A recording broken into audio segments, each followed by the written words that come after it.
Assalamualaikum warahmatullahi wabarakatuh.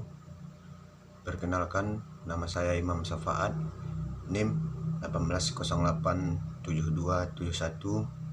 Tugas pertemuan 13 yaitu pembentukan kondisi fisik bab 6 yang berjudul pemulihan mengikuti pelatihan dan persaingan. Baik, sebagian besar atlet terutama yang dari kelas elit dihadapkan pada pelatihan yang sangat menuntut sering 2-3 atau bahkan lebih kali sehari. Permintaan total yang diberikan pada atlet sering ditambahkan oleh kehidupan profesional dan pribadi. Oleh karena itu, untuk mengatasi ini, keseimbangan yang baik harus dipertahankan antara pelatihan, kehidupan sosial, dan tingkat pemulihan atlet. Setelah kelelahan pelatih diperoleh, semakin besar tingkat kelelahan, semakin besar pelatihan setelah efek, yaitu tingkat pemulihan yang rendah. Koordinasi yang buruk, penurunan kecepatan dan kekuatan atau kontraksi otot. Dalam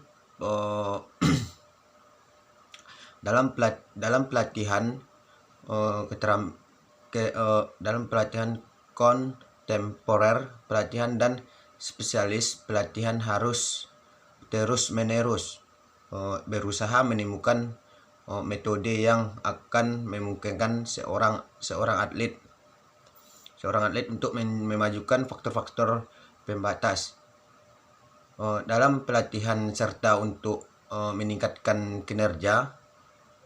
Demikian pula ada kekurangan penelitian umum di bidang pelatihan yang sangat penting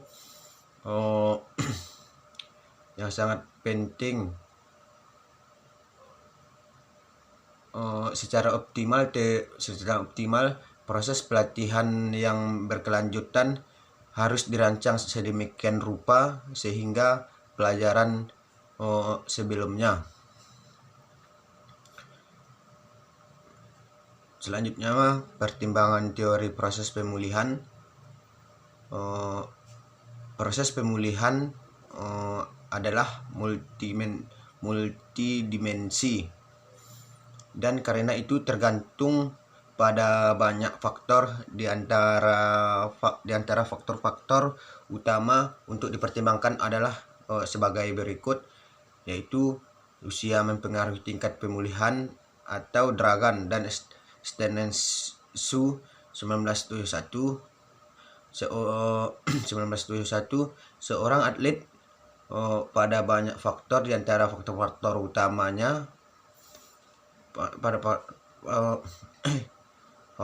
utamanya membutuhkan lebih sedikit waktu untuk pulih setelah mengikuti pelatihan banyak cadangan biologis.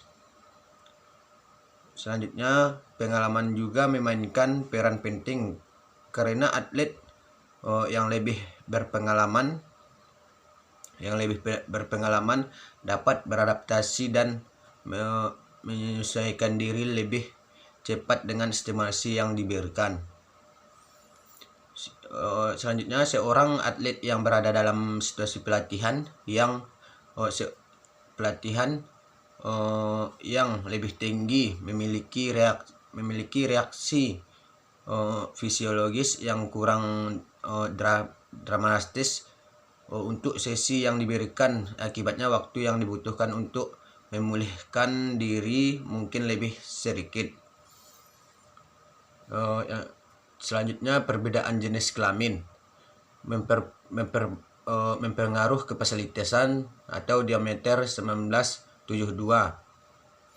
Atlet wanita tampaknya cenderung pulih pada tingkat yang lebih lambat daripada rekan-rekan pria mereka, terutama setelah pelatihan intensif atau yaitu latihan kekuatan. Selanjutnya diameter 1972 juga memajukan bahwa pemulihan fisiologis tergantung pada faktor-faktor berikut: tingkat pengisian pada tingkat sel zat anergetik atau sintesis ATP, CP, dinamikanya pemulihan bukanlah kurva linier atau Floresca et al. 1969, melainkan garis lingkung atau asimutot yang turun secara tiba-tiba selama sepertiga pertama 70%, dan kurang drastis selama kedua 20% dan ketiga 10%. Fase pemulihan berbagai parameter dan zat biologis terjadi secara berurutan. Menurut Dragan 1978, denyut jantung dan tekanan darah pulih dalam 20 sampai 60 menit setelah pergantian kerja. Pemulihan glukida membutuhkan waktu 4 sampai 6 jam, sementara protein membutuhkan waktu 12 sampai 24 jam, dan lemak, vitamin dan enzim membutuhkan lebih dari 24 jam. Namun tampaknya kompensasi yang berlebihan lebih mudah di fasilitas dan kapasitas kerja meningkat secara signifikasi ketika langkah-langkah pemulihan yang diambil 6 sampai 9 jam setelah kompetisi atau pelatihan yang sangat intensif atau Talgev 1977. Demikian pula tenaga medis mungkin diperlukan untuk penerapan teknik tertentu, yaitu fisioterapi atau saran tentang kemoterapi. Sarana dan metode pemulihan ada 3 sarana, yaitu kinoterapi, terapi melalui gerakan atau istirahat aktif adalah sarana penting untuk pemulihan dan regenerasi.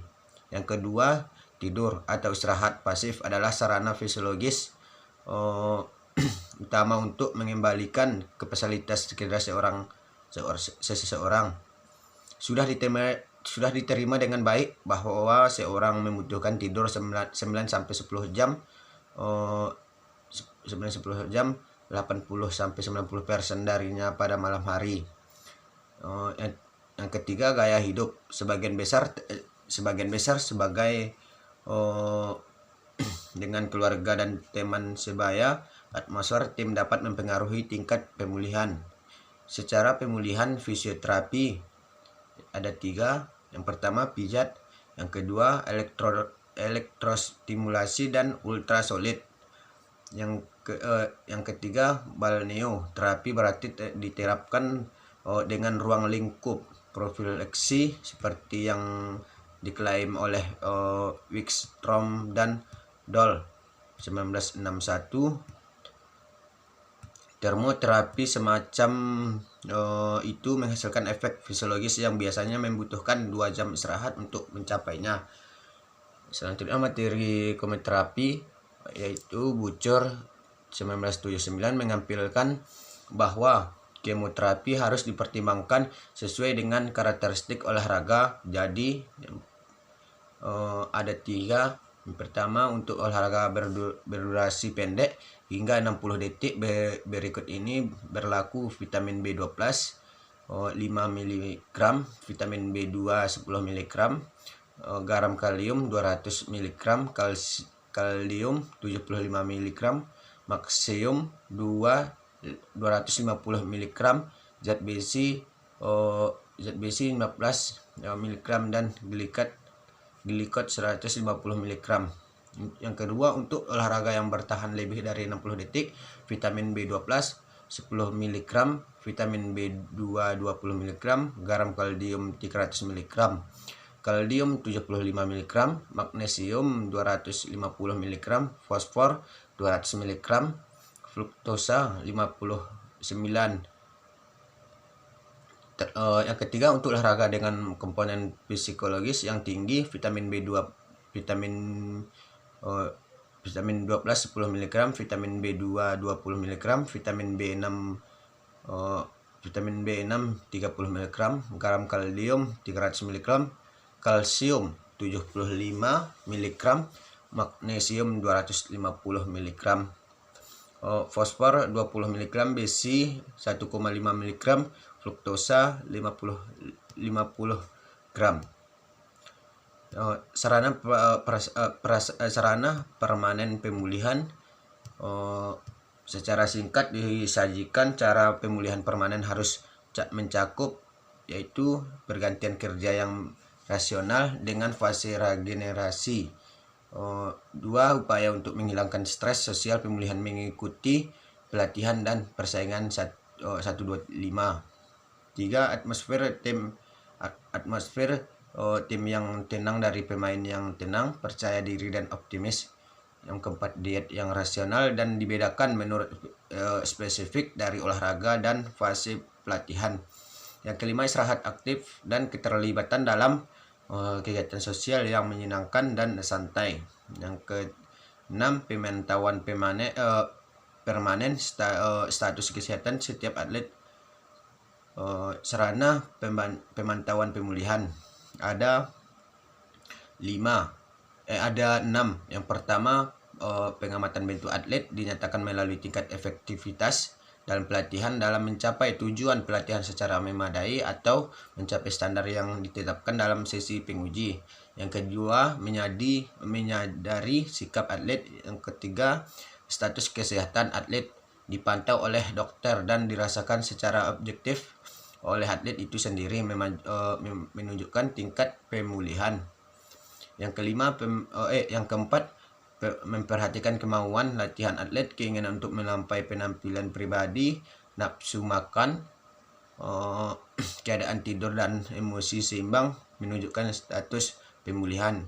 Yang kelima, mengamati variasi berat dalam lebih kurang 1 kg selama 24 jam, menunjukkan tingkat pemulihan normal. Yang terakhir, mengukur denyut jantung.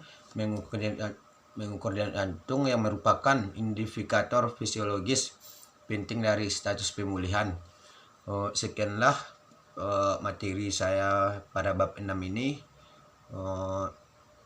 Saya akhiri dengan wabillahi taufiq wal hidayah. Wassalamualaikum warahmatullahi wabarakatuh.